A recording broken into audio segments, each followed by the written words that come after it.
네, 머니코드 구독자 여러분들 반갑습니다. 자, HLB를 보유하고 계신 분들은 주말 동안에도 굉장히 좀 불안한 그런 마음들을 좀 가지고 있으셨을 것 같아요. 회사 측에서 주말간에 그나마 좀 긍정적인 이야기를 뭐라도 좀 하나라도 발표를 해주면 그래도 하한가 3번, 4번 갈 거 한 번, 2번으로 좀 멈출 수 있지 않을까, 이런 기대를 개인적으로 혼자 해보기도 했었습니다. 자, 일단 현재 영상 녹화 시작 시간 오후 2시 20분인데 21시간 전쯤에 HLB 그룹 공식 블로그에 글이 또 올라왔어요.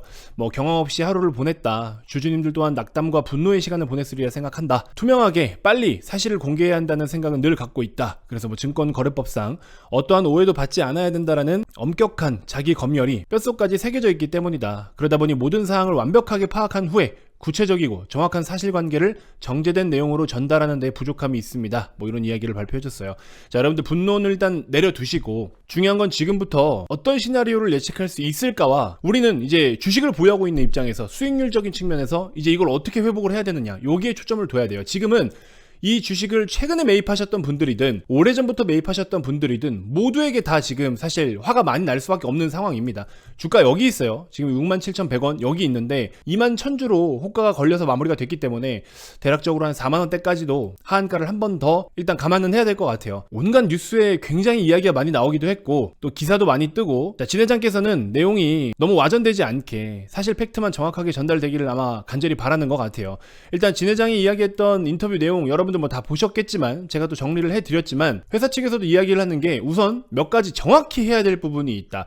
근데 저도 그런 말씀을 좀 드리고 싶어요. 이 임상을 성공하고 FDA 승인 따내는 게 쉬운 일은 아니에요. 정말 쉬운 일은 아니지만 어쨌든 지금 이슈를 한번 살펴보면 극단적인 상황까지는 아니다라는 걸 저도 솔직히 공감은 하거든요. 근데 이제 주주분들께서 의견이 많이 갈리죠. 어차피 그래봐야 제약 주고 저거 쉽지 않아? 안 될 거야. 헛꿈 꾸지 마라. 개소리다. 뭐 이런 말씀 많이 하고 계시는데 그거는 사실 나중에 가서 결과를 봐야 되는 부분인 거고, 지금은 지금 현재 단계 이 과정이 어떻게 풀어지느냐에 따라서 주가가 결정이 되는 거잖아요. 솔직히 말씀드리면 제약바이오 종목들은 상한가 한두 방씩 왔다 갔다 하는 거 진짜 뭔가 이슈가 있다면은 감안하고 그렇게 대응을 해야 되는 섹터예요. 이때 당시에도 하한가 2번 때려 맞고서 주가 급락 맞고 거의 3번 맞은 급으로 하락했다가 그 뒤에 그 이상으로 또 치고 올라갔어요. 물론 지금도 똑같이 그런 그림으로 간다라고 말씀을 드리려는 건 아닙니다. 하지만 회사 측에서도 지금 간절하게 정확하게 이 내용만큼은 좀 알아주셨으면 좋겠고 주주님들도 거기에 맞게끔 판단을 했으면 좋겠다 라고 이야기를 하는 부분들이 있잖아요.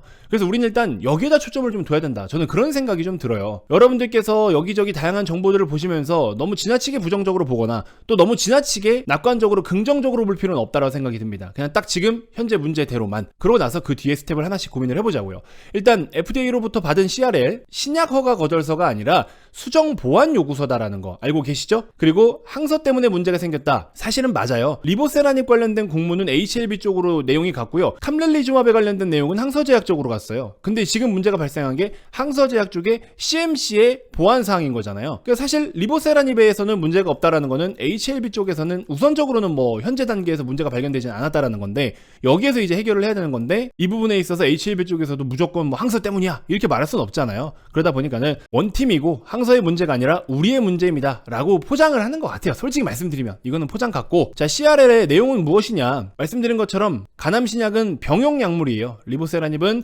엘레바가, 캄렐리주맙은 항서제약이 개발 중에 있고 FDA는 엘레바와 항서제약에 각각 별도의 수정보완 요구서를 보냈다. 그리고 HLB 쪽에서 받아본 CRL 요 내용에 대해서는 딱 2가지만 적혀 있었다. 캄렐리주맙의 일부 미비점으로 인해서 병용요법으로 리보세라닙의 승인을 보류한다. 그러니까 항서 쪽에 보완할 부분들을 확인을 다시 하고서 이것까지 같이 최종 결정이 나야 된다, 요런 내용이라고 보시면 되고, 여행 제한으로 인해서 비모 인셉션을 완료하지 못했다. 요건 뒤에 한번 설명을 좀 드릴게요. 어제 아침 주식시장 개장 시간이 임박해 오면서 항서제약이 받은 CRL 내용을 확인할 시간적 여유조차 없었기 때문에 캄렐리주맙의 이슈라면 딱 하나다, CMC에 대해 지적을 받았고 이후 보완 완료했다는 그 내용이 FDA를 만족시키지 못한 것인가 라는 생각에 이르렀고, 이를 추측으로 하여 유튜브에서 먼저 말씀을 드렸다. 그만큼 우리 신약의 심사 과정에서 제기된 이슈는 심플했다. 제가 뭐 약사도 아니고 의료 종사자도 아니고 이런 연구원도 아니지만요, 그냥 이런 내용만 봤을 때는 주가는 너무 극단적으로 반응을 하지만, 근데 주식은 원래 특성상 그렇잖아요.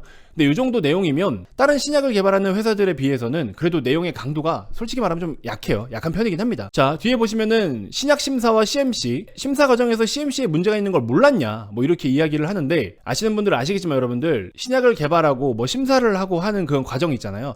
그런 과정과 절차는 외부적인 독립기관으로부터 의뢰를 해가지고 진행을 하는 것이기 때문에 이 내용을 중간중간에 서로 공유하지 않습니다. 물론 일부 회사 측에서 하는 것들도 있지만 최종적인 심사 관련된 부분들은 철저하게 비공개예요. 그러고 나서 회사도 추후에 결과를 통보받는 입장입니다. 근데 그 회사가 결과를 통보를 받고 발표하는 시점까지의 텀이 나중에 이제 문제가 된다라는 거죠. 내부 정보니 미공개 정보니 선치매니 어쩌니. 그래서 진앙곤 회장이 그런 노이즈를 일단 없애려고 바로바로 또 결과를 발표를 했던 거고, 저는 이 부분은 잘했다라고 생각이 듭니다. 자, 여기 보시면 저희는 신약 심사 중에 FDA와 3번의 리뷰 미팅을 통해서 신약의 유효성과 안전성을 포함한 임상 결과에 관한 한 이슈 제기가 없음을 확인을 했다. CMC 쪽은 항서제약이 대응을 해야 되는 문제인데 리보세라닙 CMC에는 문제가 아예 없었다.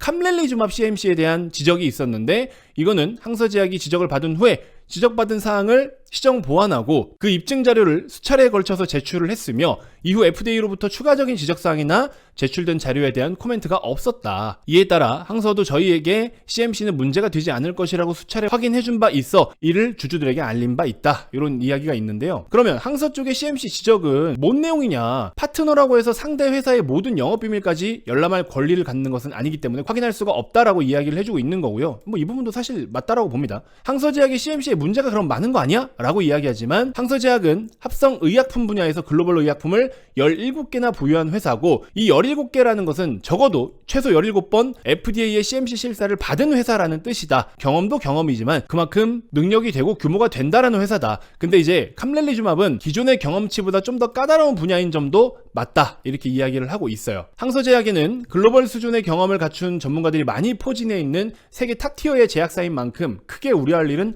없을 것이라 생각됩니다.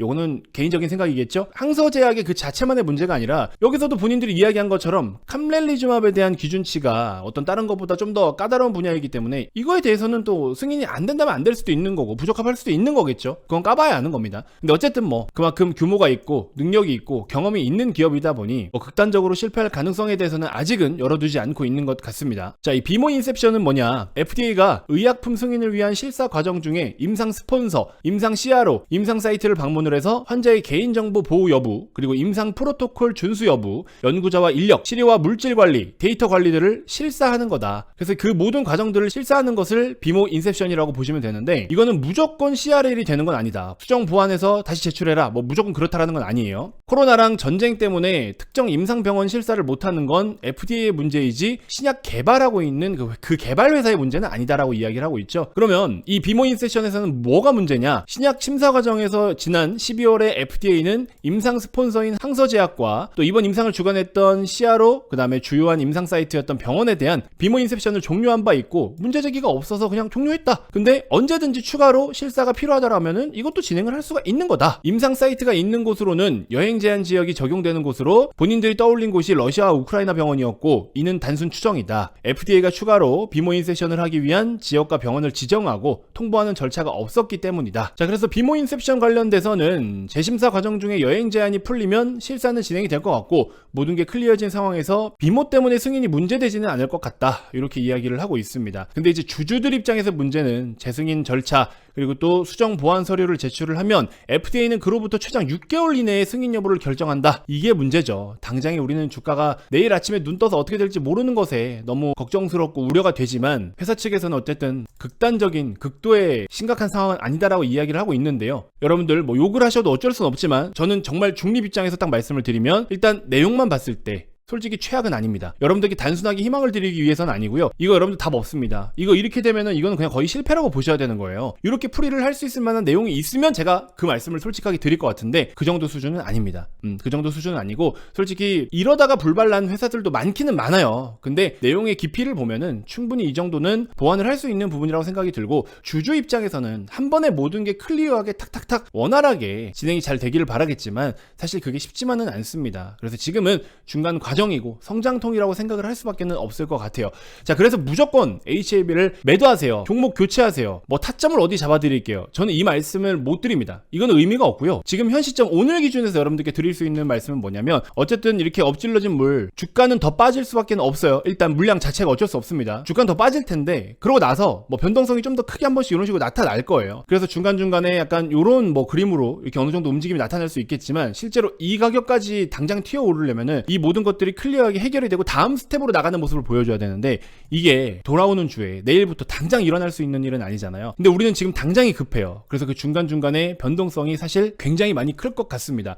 자, 그래서 여러분들께 말씀드리고 싶은 건 뭐냐면 지금부터는 여러분들의 의견이 가장 중요합니다. 첫 번째, HLB를 일단 최대한 좀 살려보고 싶다. 두 번째, 적당히 올라오면 분할로 좀 덜어내서 그냥 다른 곳에서 복구를 희망합니다. 각각 여러분들의 의견이 어떨지 모르겠습니다. 혼자 골머리 썩지 마시고요. 저는 주식맨이고 하루 종일 이것만 들여다보는 사람이에요. 그러니까 여러분들 일단 급한 불을 끄는데 제가 한번 도움을 좀 드려보도록 할 테니까 김 대표 개인 번호로 여러분들의 입장을 한번 숫자 1, 2로 간단하게 보내주십시오. HLB를 최대한 좀 살려보고 싶다. 그러면 거기에 맞는 전략이 따로 있겠죠. HLB가 중간중간에 회사에서 어떤 입장을 발표하느냐에 따라서 주가 등락도 고려를 해서 그거는 다른 플랜을 좀 세워드릴 거고 적당히 올라오거나 아니면 나는 그냥 하한가 풀리자마자 바로 매도하고 다 덜어버리고 좀 다른 데서 천천히 좀 복구를 해보겠다. 숫자 2. 제가 무조건 여러분들한테 이거 다 팔고 넘어가세요. 아니 무조건 버티세요. 이렇게 말씀드릴 수가 없잖아요. 어제 저한테 문자 보내주신 분들 중에서 가장 안타까운 스토리가 두 건이 있었는데 저 몇 주 들고 있는데 이혼당하게 생겼어요. 저 이거 전세자금 내줘야 되는데 반토막 돼서 진짜 큰일 났습니다. 부탁합니다. 이런 문자들이 있었어요. 너무 마음이 아픕니다, 여러분들. 물론 그런 자금으로 투자를 하는 게 조금 선택이 좀 그럴 수 있었겠지만 뭐 여러분들의 잘못이겠습니까?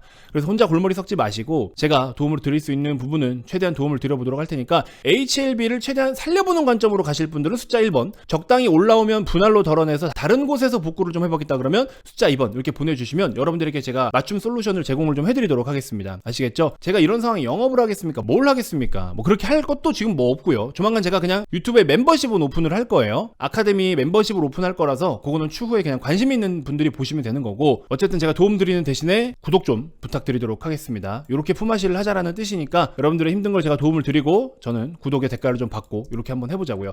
어려움이 있으신 분들은 주저하지 마시고요. 같이 머리를 좀 맞댈 수 있게끔 제가 도움을 드리도록 할 테니까 여러분들이 일단 요거는 결정을 해주셔야 돼요. 가장 중요한 게 이겁니다. 아시겠죠? 요것만 한번 문자 보내주시면 제가 최대한 도움을 좀 드리도록 하겠습니다. 자, 여러분들 힘내시고 내일 또 어떤 이슈가 있을지 체크해서 여러분들께 빠르게 정보 전달 드리도록 하겠습니다. 여러분들 힘내시고요. 솔직히 내용에 있어서만큼은 일단 최악은 아니니까 조금 우리 그래도 긍정적인 생각을 한번 해보도록 합시다. 고맙습니다.